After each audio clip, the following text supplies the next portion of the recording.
Thanks very much for staying with us. Time now for Eye on Africa with me, Georgia Cowan-Smith. Tonight, the most vulnerable to the effects of global warming, but the least responsible for the causes of it. Representatives from around the world are still in Poland for Cop24, aiming to reach an international agreement on cutting back greenhouse gases.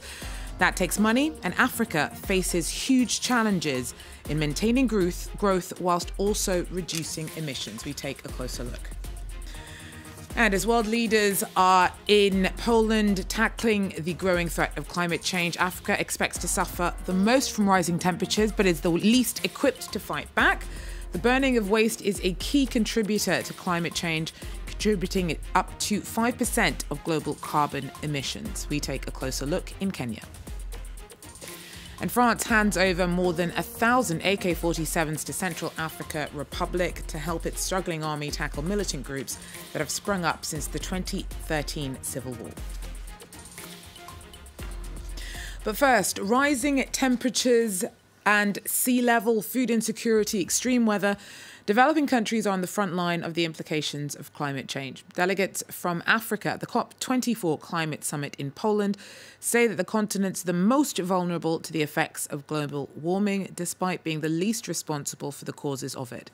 Representatives from around the world are at Cop24 with the aim of reaching an international agreement to limit warming to 1.5 degrees Celsius by cutting back on greenhouse gases. But that takes money, and Africa faces a mammoth challenge in maintaining growth whilst also reducing emissions.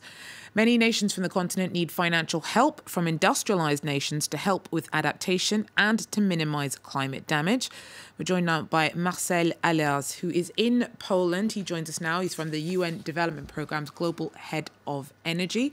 Marcel, thanks so much for speaking to us. Now, the conference wraps up on Friday. There's just a few days to go now. Has COP24 really delivered anything concrete with regards to action to tackle Africa's concerns about global warming yet? Yeah, thank you, Georgia. In terms of new developments, it's still a little bit early in the week to know what exactly will come out of it. There have been some tangible developments, and for example, earlier this week, there were some new pledges made for financing for some of the adaptation funds that exist that are intended to help the African countries to battle and to adapt to climate change. But in terms of concrete outputs, it's still a little bit early to tell. What are the continent's most urgent concerns when it comes to climate change? Yeah, as was rightly said in the intro, Africa historically has not been responsible for the problem of climate change. It has had very few emissions, but it's growing fast. It's certainly going to be a continent that will increase its emissions going forward. The big challenge is to provide energy access to its populations. There's still a lot of people worldwide, about 1 billion people lack access to electricity, and about 3 billion people to clean cooking fuels. And a lot of these people are in Africa.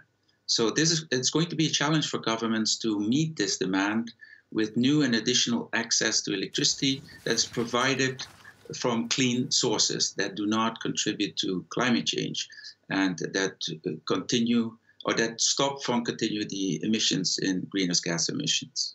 So how will all that affect options faced by the continent in terms of the economic systems that they can employ as they try and continue to develop and fuel growth? Yeah, actually, there's quite a bit of good news in spite of all the gloom and doom one hears. In terms of the new energy access that can be provided, increasingly the clean and renewable sources are actually cost competitive with conventional solutions like diesel or other fossil fuel-based solutions. So this is really very promising. And the countries can actually leapfrog, immediately bypassing the dirty energy systems that the developed world has had in place and has led to the current level of development. Do you feel that climate issues are truly a priority yet for African nations themselves, outside of these big international meetings when it is the only thing on the agenda? You know, one thing that a lot of people do not fully capture is that climate change is still very much talked about as an environmental issue. But in reality, it is really a development issue. And people living in countries in Africa, they're very much aware of that. They are much more reliant on natural resources for their livelihoods, and they see the impacts of a changing climate. This is starting to become apparent even to very ordinary people, because if the rains don't come on time, they can't plant their crops, and it really can be an economic disaster. So the challenge is to see this translated into government action, and also the rest of society to take full conscience of the problem.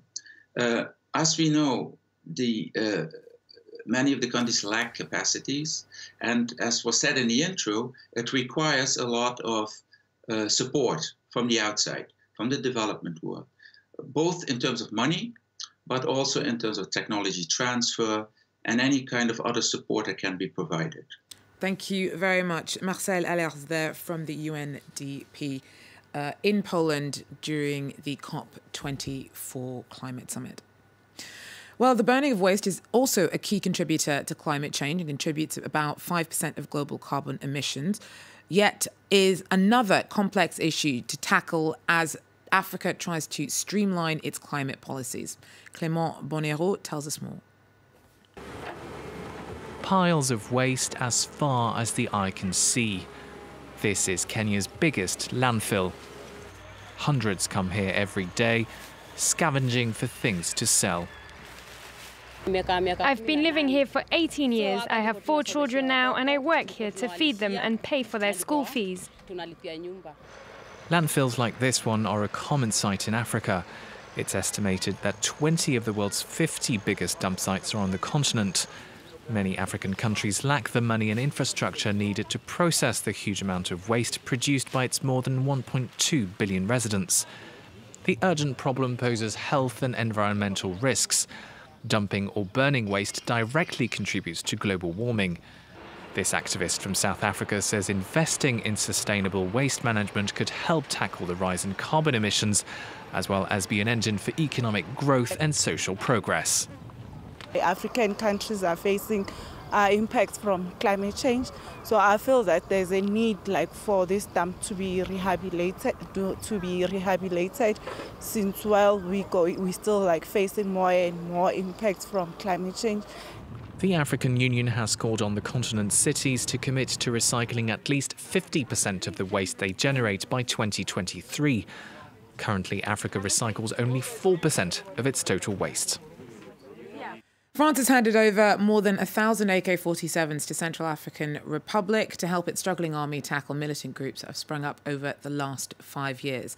That was when rebels overthrew President François Bozizé, and thousands of people have died and over 1 million forced from their homes in the unrest that followed. On Tuesday, French Defence Minister Florence Parly offered support for the ending of a UN weapons embargo in the country as she oversaw the donation of military equipment in Bangui. Our Zigoto Chaya tells us more. This donation is to make sure that France is part of the reconstruction of the country's army. As you know, it is an army without equipment and unable to secure its borders because 75% of the territory is still controlled by armed groups. There were lots of concerns about the French absence at some point, while the Russians are still actively training the army. Some people in the capital, Bangui, today welcomed the French aid with mixed feelings.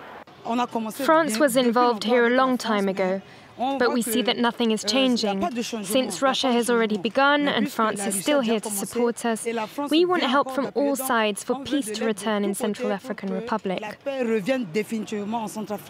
The French defense minister has been very careful about her words towards Russia, saying it's positively contributed to the peace effort here. But she warned Moscow not to take undue advantage of the Central African Republic's vast mineral wealth. Well, motivated by a passion for pictures, a group of volunteers is currently crisscrossing Central African Republic to bring cinema to the most remote regions of the country. In some areas, people have never seen a cinema screen before. The pop-up movie houses are showing a host of educational films that address issues like vaccination, forced marriage, and girls' education. Take a look. For several months, this old car has been travelling along the rough roads of the Central African Republic. But this is not any old vehicle. It's a mobile cinema that roams the country showing films to audiences that have often never seen a screen before. The travelling digital cinema broadcasts thematic films, films which aim to sensitise the population to issues it is faced with. The issues the films cover are numerous and include vaccination, forced marriage, and girls' education. For many Central Africans living in remote regions, cinema allows them to grasp societal problems which are systematically discussed following the screening. The film I saw yesterday on the big screen was extremely interesting. What I remembered is the importance that must be attributed to girls' schooling, rather than to making them work. Although financed by UNICEF, the French Alliance of Bangui, and funds from other mobile cinemas in Africa, the project is struggling to survive. The organisers and technicians, all volunteers, have to make do with old equipment. We've made a crate to put the equipment inside so as to protect it from the road, because the state of the roads isn't good. Despite difficulties, the mobile cinema wants to continue on its way, getting closer to zones heavily affected by years of deadly conflict, with the hope of triggering dreams, emotions, perhaps even vocations. Well, that's it for Eye on Africa for now. Remember, you can always follow us on Twitter at Eye on Africa F24. Join us again if you can. Take care.